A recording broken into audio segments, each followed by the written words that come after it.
Hello world, my name is Wasim. I am a full stack web developer. Welcome back to the logic building series with C language.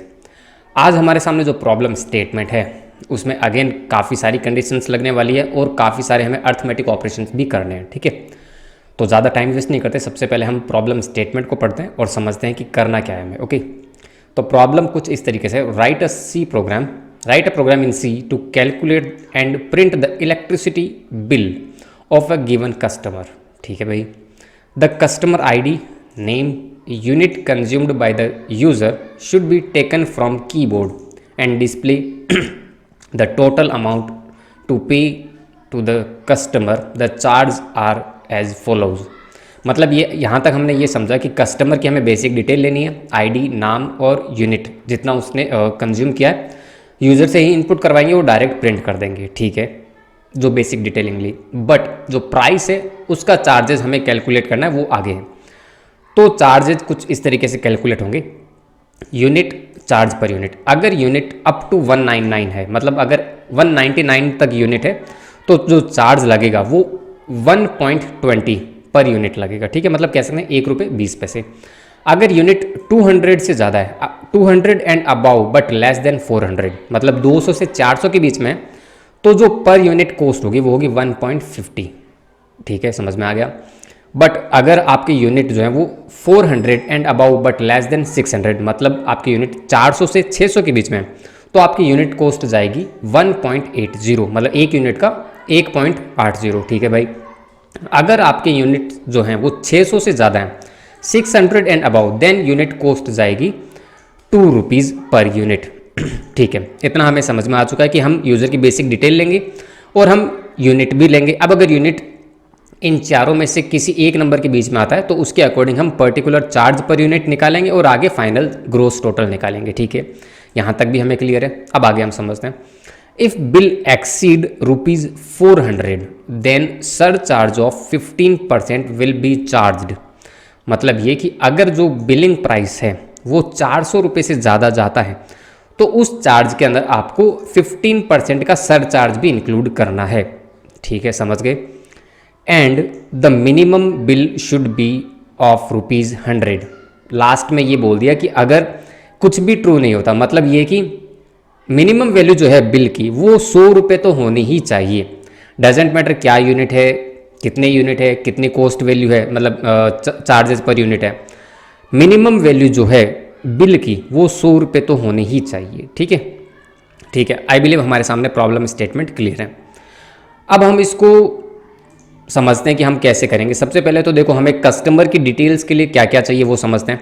Customer ID, तो हम एक integer value ले सकते हैं, कुछ भी हो सकती है, 1 2 3 4 एक नंबर ही होगा। नेम हमें जाहिर सी बात है स्ट्रिंग टाइप का वेरिएबल लेना पड़ेगा, बिकॉज हमें नेम के अंदर जनरली स्ट्रिंग ही होती है। ठीक है, यूनिट कंज्यूम्ड, यूनिट में भी हम मान के चलते हैं कि नंबर्स ही होंगे तो हम इंटीजर ले लेंगे। ठीक है, बट जो प्राइसिंग से रिलेटेड वेरिएबल्स हैं, फॉर एग्जांपल नेट अमाउंट हो गया, ग्रोस टोटल हो गया, ये आगे मैं आपको समझाऊंगा, ये सभी हमें लेने पड़ेंगे फ्लोट में। फ्लोट में क्यों लेने पड़ेंगे? बिकॉज आई बिलीव मैंने प्रीवियस वीडियो के अंदर भी बताया था, जहाँ पे प्राइसिंग से रिलेटेड डेटा होता है वहाँ पे हमें हमेशा फ्लोट टाइप का डेटा लेना होता है। ठीक है, हमारे पास जनरली फ्लोट टाइप का डेटा होता है, तो उसी के अकॉर्डिंग हम डेटा टाइप्स डिफाइन करेंगे। ठीक है, तो इतना हमें क्लियर है। सबसे पहले अगेन हमारा काम वही होगा कि अब हमने दो हेडर फाइल्स ले ली, stdio तो होती है, string.h भी मैंने इंक्लूड कर लिया बिकॉज हमें यहाँ पे स्ट्रिंग वेरिएबल्स की जरूरत पड़ेगी। ठीक है, तो सबसे पहले तो मैं कस्टमर से रिलेटेड वेरिएबल डिफाइन कर देता हूँ, CID for customer ID, name for customer name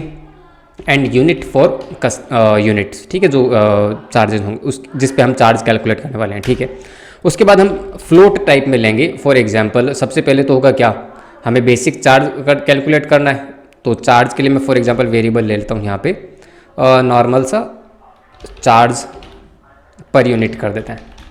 इसको मैं शॉर्ट में लिख देता हूँ CPU। ठीक है, CPU लिख दिया CPU लिख सकते हैं आई बिलीव। ठीक है, चार्ज पर यूनिट। ओके, उसके बाद हमें दूसरा वेरिएबल की ज़रूरत पड़ेगी सर चार्ज की, SUR, इसको मैं कर देता हूँ SURCHG, इसको मैं डिफाइन कर देता हूँ 0 से, बिकॉज आगे हम इसको कैलकुलेट करेंगे। उसके बाद हम ले लेते हैं फॉर एग्जांपल ग्रॉस अमाउंट, इसको मैं कर देता हूँ GM, और लास्ट में हम कर देंगे नेट अमाउंट, इसको मैं कर देता हूँ इसको मैं करता हूँ ग्रॉस अमाउंट को ना ग्रॉस अमाउंट जी अमाउंट कर देते हैं, जी अमाउंट। और लास्ट में हमें ज़रूरत पड़ेगी नेट अमाउंट की, AMOUNT। ठीक है, तो ये तो हो गई फ्लोट टाइप के। उसके बाद मुझे एक कैरेक्टर लेना पड़ेगा स्ट्रिंग टाइप के वैल्यू के लिए। मैं उसमें ले लेता हूँ फॉर एग्जांपल नेम, और इसको मैक्सिमम लिमिट दे देते हैं। यहाँ से मुझे हटाना पड़ेगा, इंटीजर टाइप का नेम नहीं हो सकता, राइट। कैरेक्टर में मैंने डिफाइन कर दिया नेम, ठीक है। अब मैं सिंपली क्या करता हूँ, सबसे पहले तो वैल्यूज़ इनपुट करवा लेता हूँ जो ID, यूनिट और नेम है। तो अगेन हम प्रिंट एफ करेंगे, यहाँ पे लिखेंगे हम एंटर कस्टमर ID, ठीक है। यहाँ पे हमने कस्टमर की ID इनपुट मैसेज दे दिया, स्कैनअप से हम उसकी ID इनपुट करवा लेते हैं, %D % एंड ID CID, ठीक है। CID बढ़िया वेरिएबल हो गया। उसके बाद हम दूसरा मैसेज देंगे, किसके लिए? दूसरा मैसेज हम देंगे फॉर एग्जांपल नेम के लिए, एंटर कस्टमर नेम। अब नेम के लिए यहाँ पे %D नहीं आएगा, मेक श्योर % आएगा S, बिकॉज यहाँ पे जो हमने ऊपर वेरिएबल डिफाइन किया है वो है स्ट्रिंग टाइप का कैरेक्टर, राइट। हमारा वेरिएबल का नाम है नेम, ठीक है, सिंपल है। उसके बाद अगेन हम कॉपी पेस्ट हमने किया वही है, और इस बाहर हम लिखेंगे एंटर कस्टमर यूनिट, और इसको हम प्रिंट स्कैनएफ करवा लेंगे %D की मदद से, और हमारा हो गया यूनिट के अंदर वैल्यू आ गई, ठीक है। अब अगर हम चाहें तो इसको एक बार के लिए डायरेक्ट प्रिंट कर देते, बिकॉज हमें ये तो प्रिंट वैसे भी करना ही है। तो यहाँ पे मैं पहले तो एक /n लगा के नॉर्मल न्यू लाइन के अंदर ले आता हूँ, और 3 प्रिंट एफ स्टेटमेंट लिख देता हूँ। और मैंने लिखा फॉर एग्जांपल कस्टमर ID, इसको मैंने लिख दिया CID। अगेन /n यूज़ करते रहते हैं, /n। उसके बाद अगेन %D, प्रिंट एफ 2 बार और मैंने लिख दिए। किसके लिए लिखे मैंने 2 बार और? पहला मैंने लिखा नेम के लिए, कस्टमर ID, देन नेम, और उसके बाद तीसरा होगा यूनिट के लिए, ठीक है। सॉरी, मैंने यहाँ पे %D मिस कर दिया, मैंने %D। और इसमें यहाँ पे क्या आएगा बताओ, जल्दी बताओ क्या आना चाहिए कस्टमर ID में? कस्टमर ID में आएगा नेम में क्या आएगा? %S, और तीसरे वाले में कस्टमर यूनिट है तो %D। अगेन यहाँ पे हम वेरिएबल चेंज कर देंगे नेम, और लास्ट में होगा यूनिट, ठीक है। इसको हम एक बार के लिए रन करके देख लेते हैं इतने प्रोग्राम को कि इसमें तो कोई गड़बड़ी नहीं है, राइट। तो इसको मैं करता हूँ एग्जीक्यूट टर्मिनल पे, GCC 4.c। यहाँ पे हमारे सामने आ चुकी है एरर कहाँ पे आई वो हम चेक करते हैं।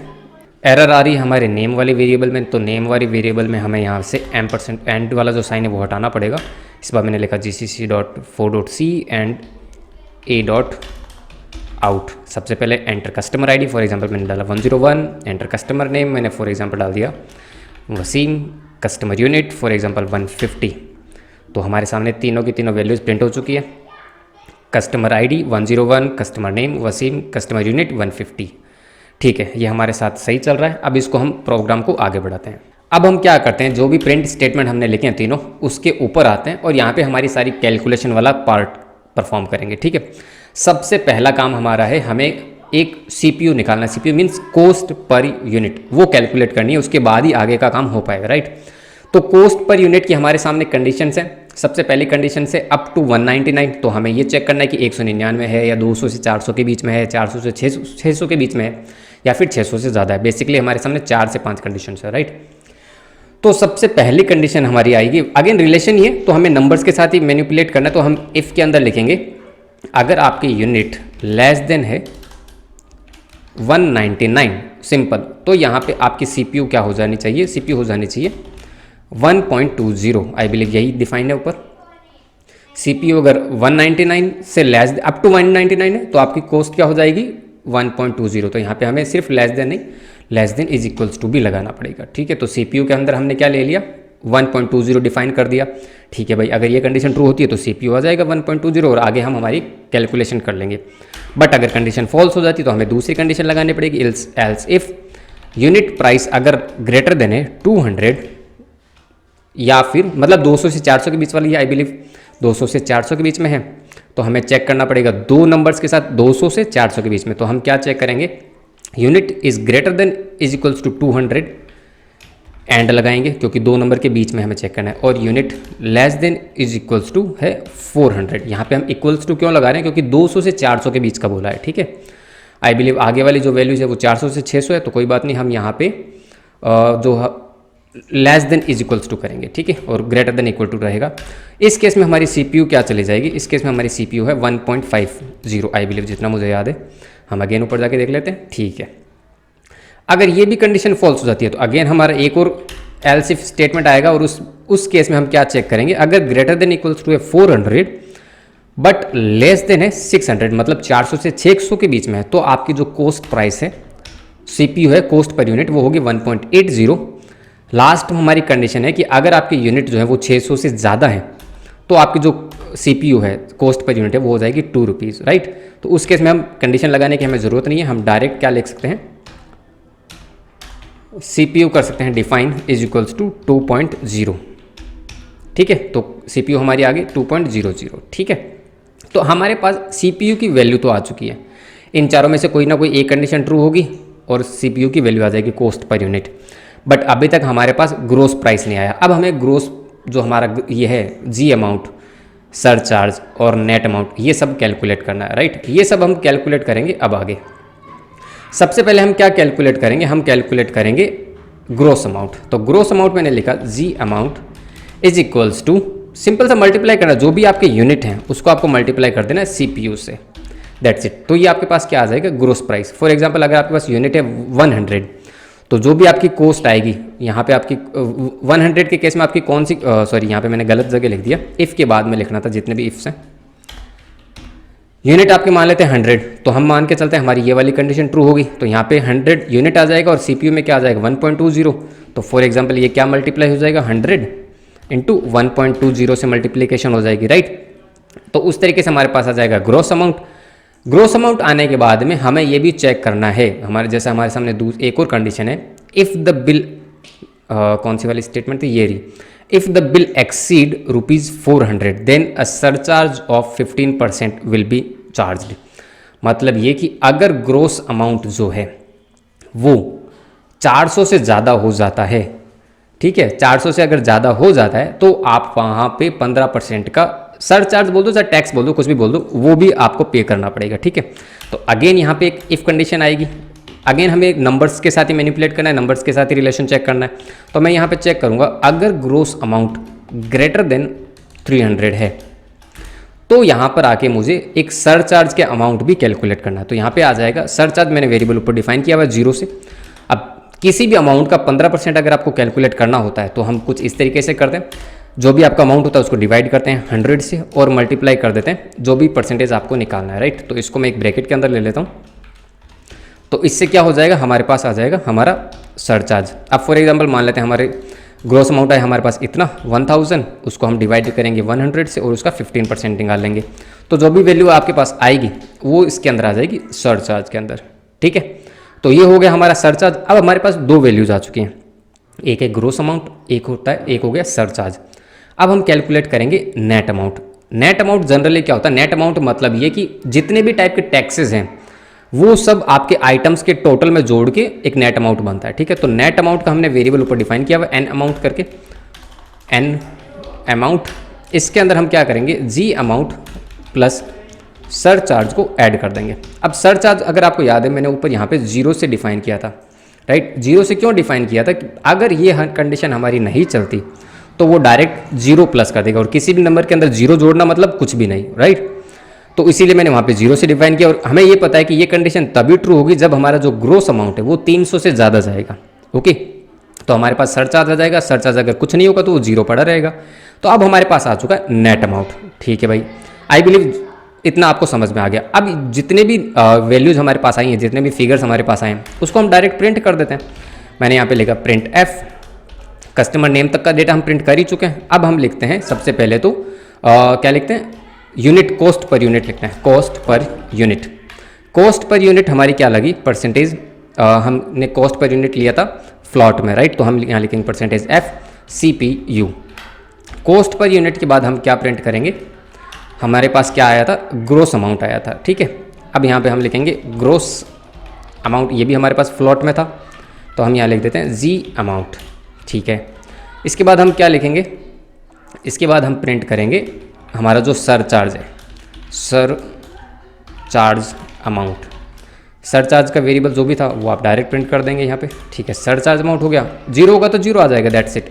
उसके बाद हमारा जो लास्ट अमाउंट था वो था नेट अमाउंट, ठीक है। तो नेट अमाउंट का हमारे पास वेरिएबल क्या था, net amount. I believe net amount ही है या एन अमाउंट है वो देख लेते हैं, नेट अमाउंट ही है, ठीक है। तो नेट अमाउंट हमारे पास आ जाएगा, ठीक है। बस इतने ही वेरिएबल्स थे जो हमने सारे के सारे प्रिंट कर दिए। एक कंडीशन अभी भी मिसिंग रह रही है, उसको हम ये एक बार ये सारे स्टेटमेंट प्रिंट कर दें, उसके बाद में देखेंगे। एक कंडीशन हमारी ये वाली रह रही है कि अगर the minimum bill should be ₹100, इसको अभी हम चेक करेंगे। सबसे पहले हम इतने प्रोग्राम को करते हैं रन। तो मैंने लिखा GCC 4.c, उसके बाद a.out। सबसे पहले हमसे मांग रहा है कस्टमर की आईडी, तो हमने फॉर एग्जांपल लिख दिया कस्टमर आईडी 101। नेम में मैंने डाला वसीम, यूनिट में मैंने रखा फॉर एग्जांपल 200। तो जैसे ही मैंने 200 डाला तो कस्टमर आईडी, कस्टमर नेम और कस्टमर यूनिट यहाँ तक हम ऑलरेडी देख चुके थे, ये तो तीनों सेम ही है, ठीक है। कॉस्ट पर यूनिट आ रहा है 150। 00 क्यों आ रहा है, आई बिलीव कंपाइलर का इश्यू, तो हम इसको फिक्स कर लेंगे। अब हमारी ये वाली कंडीशन एग्जीक्यूट हो गई। यूनिट जो है वो 200 से 400 के बीच में, तो हमारी जो कॉस्ट पर यूनिट आई वो आई 1.50, ठीक है। इस हिसाब से जो हमारा ग्रोस अमाउंट बनेगा, ग्रोस अमाउंट क्या बनेगा, ग्रोस अमाउंट हमारा बनेगा 200 इंटू 1.5। तो 200 को 1.5 से जब मल्टीप्लाई करेंगे तो आएगा 300, ठीक है। ये रहा हमारा ग्रोस अमाउंट। यहाँ पे क्या आएगा 200 और यहाँ पे क्या आएगा 1.50, तो यहाँ पे ये आउटपुट क्या बन गया 300, सिंपल सा, राइट।